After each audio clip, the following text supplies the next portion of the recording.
بسم الله الرحمن الرحيم الحمد لله رب العالمين والصلاة والسلام على سيد المرسلين وعلى آله وصحبه أجمعين. Today, while I was wandering in the Isle of Wight, a person told me about there was a masjid and a mosque in this place which is called Newport. And alhamdulillah, I managed to get to the masjid and I met some of the brothers. One of the brothers that's really captured my attention, and I would like you to meet this brother. He is called Brother Abdul Malik. You could see, mashallah, from the way that he looks. He's a white person, blonde person, mashallah. But there is something very sort of fascinating about the brother. And he didn't mind me recording him, that he comes from a background which I would like Abdul Malik to talk about. So, go ahead, Abdul Malik, please. Assalamu alaikum wa rahmatullahi wa barakatuh. Ana ismi Abdul Malik Jamal Khanif. I came to Islam, inshallah, 24 years ago. Before this, I was a heavy metal punk musician. I grew up, had a good education, but I was rebellious. I was like a human version of Iblis in the way that I rebelled. I would not bend my neck to anything. I questioned everything I was taught. I questioned history. I questioned that there was history and there is his story. There are truth and there are lies. And I rebelled against the British way of everything. I never drunk, I never did these things, but I thought I will rebel against the system, against the governments that I think are unfair. I will do it through music. Alhamdulillah. So I did music that criticized the government, criticized the society I lived in, thinking this would also make me happy. Happiness doesn't come from the outside, happiness comes from within. And now know happiness as water, as life itself comes from Allah subhanahu wa ta'ala. At the time I thought I could make myself happy through the music. I thought following my own ideas and the ideas of others would make Islam, would make my life complete. So what did I do? I played loud music and I deafened a generation. I'm tattooed and I was pierced, and way before all the people were doing this thing. Now it is commonplace. Then 20 odd years ago it was unusual and it was very uncommon. You can see by the holes in my ears. They are not from fighting in Afghanistan, astaghfirullah. Unfortunately they are from my own stupidity. But we did these things and we live with the consequences. Would you like to just show me a bit of your chest? I could see some tattoos in your neck. Oh, this would be difficult. But if I say that the tattoos goes from here right the way across and down. No problem, there's no aura there anyway, so you could just show me your neck a bit. Oh. That's all. Wow. MashaAllah. I understand that you were half Irish, and that the father side, subhanAllah. Let me just take a subhanAllah, la ilaha illallah. You could imagine what a person he was when he was at that time. Now at the moment I just said to the brother that he had some light in his face because of the light of the hidayah, the nur of the Islam, the guidance. Yeah. Where the darkness of that heavy metal, what he said, it was satanic way, wasn't it?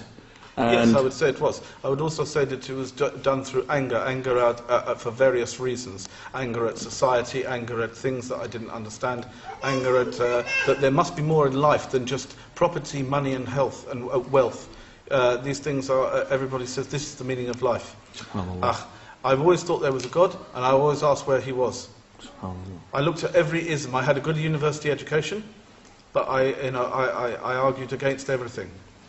And at the end of the day I looked at Christianity, and they were saying about Allah subhanahu wa ta'ala has a son, and I could not accept this. For if Allah needed a son, that would mean he has a weakness. He is in need of an heir. If you have a son, you're going to die, he takes over. Why do you need this if he's all sustaining and all powerful? So this did not make sense. I looked at the Hinduism, and they worshipping the statues. And I said to one, if I break your statue, with your statue come and hurt me? I didn't even know about Islam. And he said, it would be a terrible thing. So if I throw your statue on the floor, it will kill me. I thought this is ridiculous. It is a nonsense. I looked at Jewish religion. I thought, well, I can't be this because this is not just a religion, it's a race as well. And I'm not of that race. So how can I join something I'm not a part of the club? It didn't make sense either. I thought God created everything, not just one people. I looked at all these different philosophies: Marxism, ism, schism and ism. And at the end of the day, all they are is man-made, manufactured, made by man for man's ego. And this I did not understand. A long time ago now, subhanahu wa ta'ala, I was walking along Kensington High Street and a brother had a leaflet and he was doing a very early version of dawah.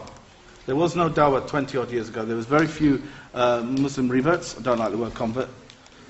Convert is to change. To revert is to go back. I have gone back to what my natural inclination should have been in the first place. There is no room for a convert.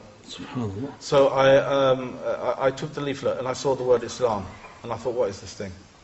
Whenever I was very little, my grandmother, because I grew up with my grandparents, took me to Hyde Park, and I used to see Arabic graffiti on the wall, and I used to like the script. I used to like and I used to wish I could understand what it said. Somewhere deep down inside, that must have stayed with me, because when I got this leaflet and it said Islam on it, I wanted to check this out. Then there were very few books on Islam. I found one. And it was Ghulam Salwar's Belief and Teaching in Islam. In its first edition, it's now in its 9th or so edition. It was very primitively, a primitive edition then. And I read it. And alhamdulillah, I saw the script again. And I thought, so it's this religion that has the script that, spoke to me from a young child, that I thought, what is this thing? I was good at art, and I thought the script was beautiful. And of all scripts, it is the most beautiful in the world. And I looked at this thing, and I read, and then I read one thing. Bismillahir Rahmanir Rahim. Qul huwallahu ahad, Allahus samad, lam yalid wa lam yulad wa lam yakul lahu kufuwan ahad.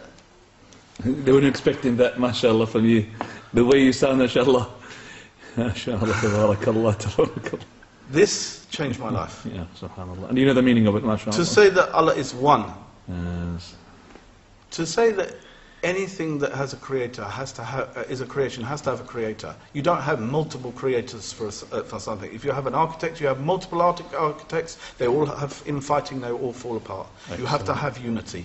Ikhlas. That's right. To say Allah is one, the absolute. He has to be absolute. If there's not absolution, if there's not completeness, then he is partial. If he is partial, he is not the Lord of all. So he cannot be the Lord Creator. He begets none. Of course, we are his creation, separate from him. Intact as a creation, but separate in our creation. He doesn't need a son, he doesn't need daughters, wives, or all the clutter that we have on earth. And nor is he begotten. How can he be made of people or of something else? If something created him, that must be more powerful, therefore that must be Allah. So that had an impact on you. And like unto him, there is nothing. This is what had the impact. Right. Because to say, unlike unto him, in the whole universe, nothing in the whole of everything, we can only see as far as our galaxy. With the Hubble telescope, we can see Crab Nebula or whatever. This is as far as we can go. Now, beyond that, how many universes are there? And beyond that, how many universes are there? And the seven heavens, etc., etc. If there is nothing within the light years and thousands of millions of light years, there is nothing equal to him, and there is nothing like him, then he is Lord of all. And if he is Lord of all, then what am I doing standing on my feet? I must be on my face. Because he put me here, therefore it should be gratitude. How did you embrace the show? Am I going to have just to cut it short because of the 10 minutes going to finish? Very quickly. How did you when you took the shahada, did you go to a masjid or? There was nobody around to ask. I didn't want to ask a lot of the brothers in the street because there was people walking around. Then there was no conference, there was no literature of Islam, there was no little dawah tables out with the take a leaflet brother, there was nothing.